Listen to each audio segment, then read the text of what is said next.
This podcast was recorded on Awabakal and Yugambeh land. Hi, I'm Kurt Fernley, Paralympian. And I'm Paralympian Alice Saviljak. Ella, how's the chaos going? In the last 3 months, headed towards the Games, the Steelers, you're about to head away. This period can be a pretty intense period when it comes to the competitors' 4-year cycle. How are you doing? Yeah, really good. And you mentioned chaos, and isn't it chaotic? We've just come back off national champs. We've got national leagues coming up. We've had a few Steelers camps, and then on Saturday we go away to Canada for the Canada Cup tournament, which we're competing against top 6 in the world, and it's going to be a really good insight to how we're going to go in Paris. But we're not going in with the expectations to win. It's to refine, it's to get our stuff right. So when it comes to Paris, we're going to have no surprises, no shocks, and get everything fine-tuned so we can be number one at the Games. This leads into how different the experience Paris is for the Steelers compared to Tokyo. You will be one of the most frequented competitors, so you will have way more competition than what you had in the lead up to Tokyo. But even compared to your competitors, you're going to have a lot more of that high class competition than even what they have because of the late qualifying period. Yeah, 100%. And, the lead up to Tokyo, when I was playing basketball, and I guess every team sport was in the same boat, we had no international competition.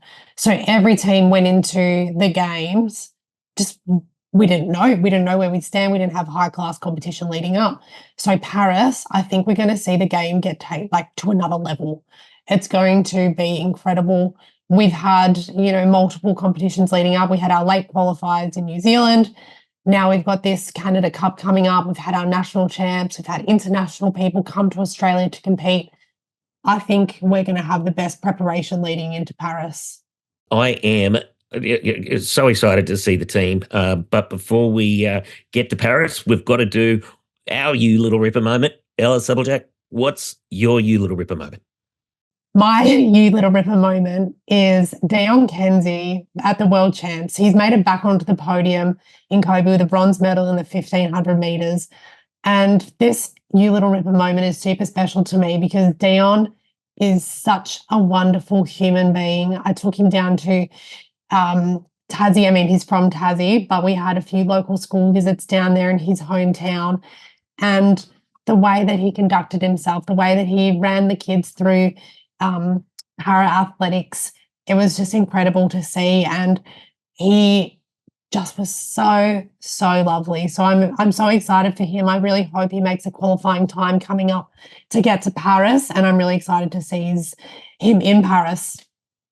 Dion Kenzie, one of Australia's favourite, one of the athletics team's favourite humans. Good luck, Dion, and congratulations on your silver medal.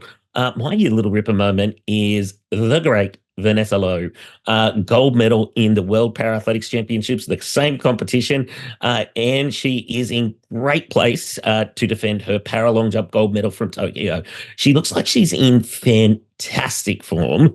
Vanessa competed for Germany before she relocated to Australia to create a life with her partner, Scotty Reardon. Vanessa's had a little baby. What was it, a little baby boy, I think? And about a year old. About a year old, but back into the green and gold and looking in fine form to bring home another gold medal. Yeah, I'm super excited to see how they both go in Paris. Look, one of my favourite people that we've ever been able to engage with here at You Little Ripper, it is Dan Michel. I got to share a Paralympic experience with Dan in Rio in 2016. The first time in, I think, 16 years that we took a boccia player out into a Paralympic Games. I then got to enjoy and celebrate with all our listeners here at You Little Ripper. Our first few episodes, we got to experience Dan Michel bringing home a bronze medal, which is the first bronze medal or medal brought home to Australia in boccia in, I'm going to say, over 16 years. Don't correct me, Dan, until I'm at the end.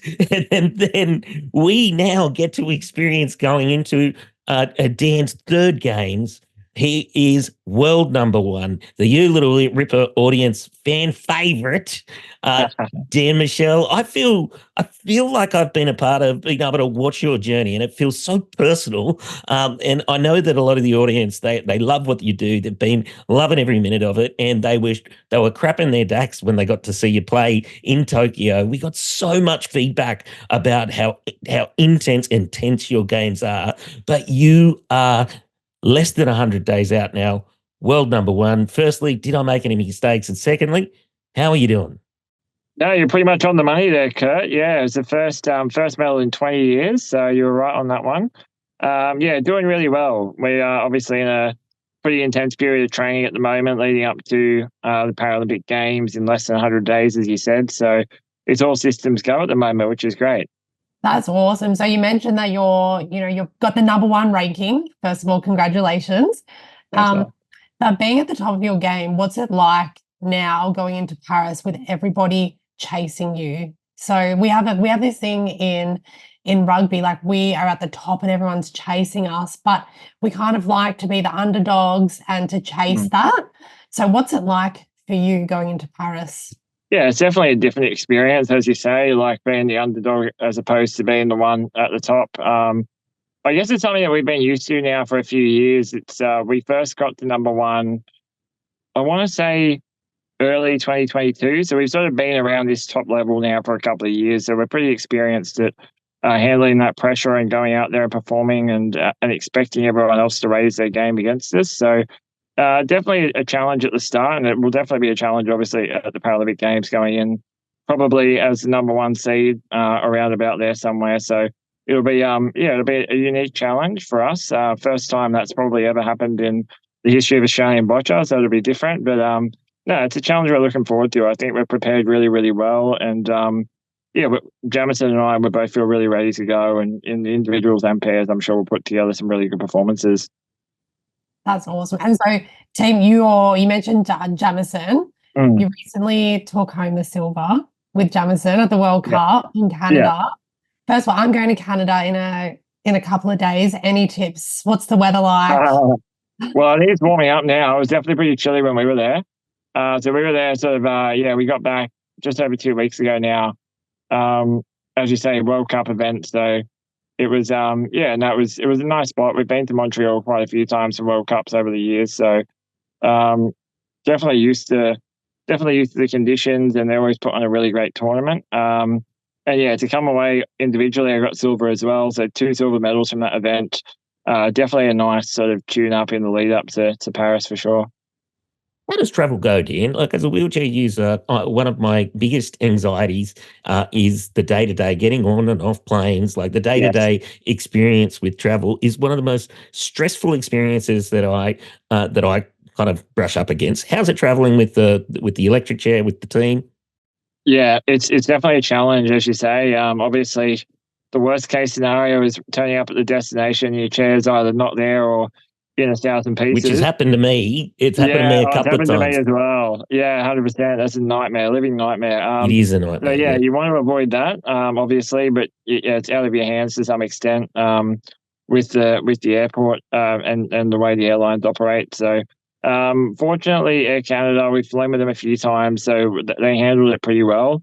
And most airlines, if we give them the right instructions and we make sure that we're on the right aircraft types, the types that are suitable for our wheelchairs to travel on, we usually end up okay. Obviously, it's far from comfortable having to be out of your wheelchairs, which are sort of customized to your own needs and stuff. So having to sit in the economy seats for God knows how many hours, and it's not. So you don't fly first class, Dan? I was sure. We don't have that budget yet in Boccia Australia. One day. But yeah, obviously it's not fun for anyone. But when you've got sort of some special positioning needs and stuff like we do, it's even worse. So yeah, I mean, we it's just one of those things that you would know, Kurt and Ella, I'm sure. Another one of those things that you just have to overcome and deal with. And yeah, we do that pretty well. Yeah, and airline travel, I know in Australia is good, but over in Europe and America, it's just chaotic. We did this crazy trip to Denmark once, and they lost half the team's chairs, and they were getting pushed around those horrific big hospital airport chairs. And it was just chaos. So Terrible. yeah. Dan, I wanted to ask what your so you're now less than 100 days out. How many more competitions do you do? How many more times do you play with Jemison? And who are the competition and what are you seeing from around the world?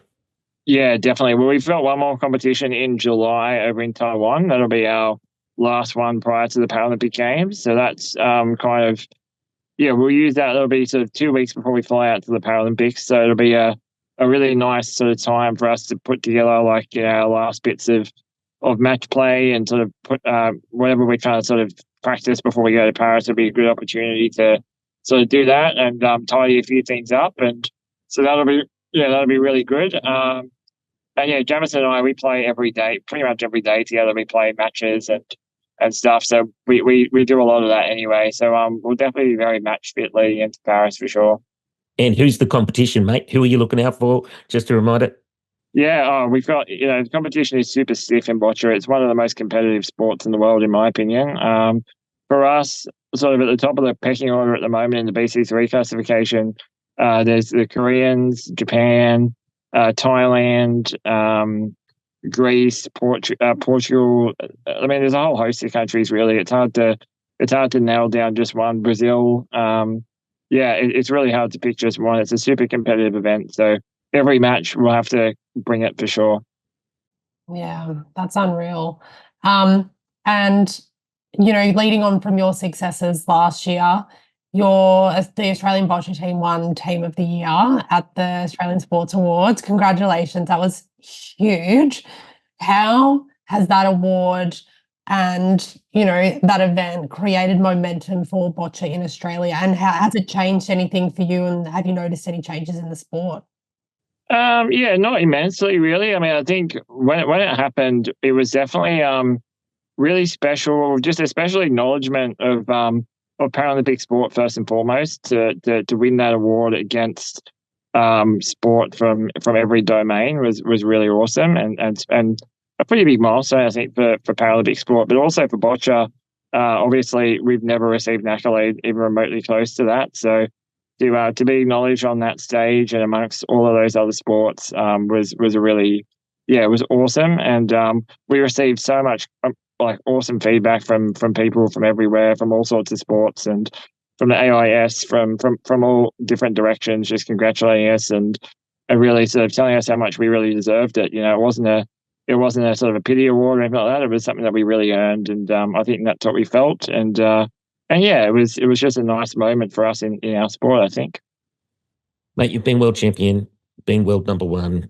You've grabbed the eyeballs and the attention of the nation from your bronze medal in Tokyo.